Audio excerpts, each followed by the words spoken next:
মারা গেছেন বিএনপির চেয়ারপারসন ও সাবেক প্রধানমন্ত্রী বেগম খালেদা জিয়া। ফুসফুস ও হৃদযন্ত্রে সংক্রমণ সহ একাধিক জটিলতায় রাজধানীর এভারকেয়ার হাসপাতালের সিসিইউতে চিকিৎসাধীন অবস্থায় তিনি শেষ নিঃশ্বাস ত্যাগ করেন।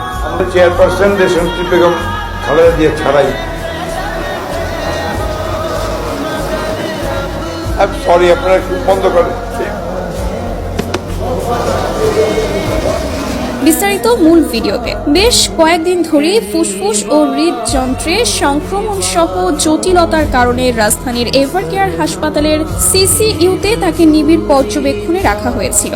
সংকটাপন্ন অবস্থার খবর পেয়ে মধ্যরাতে বিএনপির বিভিন্ন শীর্ষস্থানীয় নেতা নেত্রীরা হাসপাতালে ভিড় করেন। এর আগে তার শারীরিক অবস্থার কিছুটা উন্নতির কথা জানা গেলেও বর্তমানে তা আবারও চরমভাবে অবনতি ঘটে। বিভিন্ন গণমাধ্যমের প্রতিবেদন এবং স্বজনদের সামাজিক যোগাযোগ মাধ্যম পোস্ট অনুযায়ী তার অবস্থাকে অত্যন্ত আশঙ্কাজনক বলে জানানো হয়। এই অবস্থাতে কোনো মানুষের যে একেবারে আশঙ্কার ঊর্ধ্বে সেটা তো বলার সুযোগ নেই।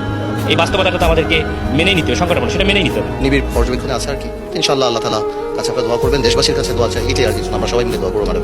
এদিকে বেগম খালেদা জিয়ার শারীরিক অবস্থার অবনতি দেখে বিভিন্ন রাজনৈতিক দলের নেতাকর্মীরা বলেন, রাজনীতি দল মত ও মতাদর্শের ঊর্ধ্বে উঠে আমরা তার দ্রুত সুস্থতার জন্য সবার কাছে দোয়া কামনা করছি। বেগম খালেদা জিয়ার পরবর্তী আপডেট জানতে আমাদের সঙ্গেই থাকুন।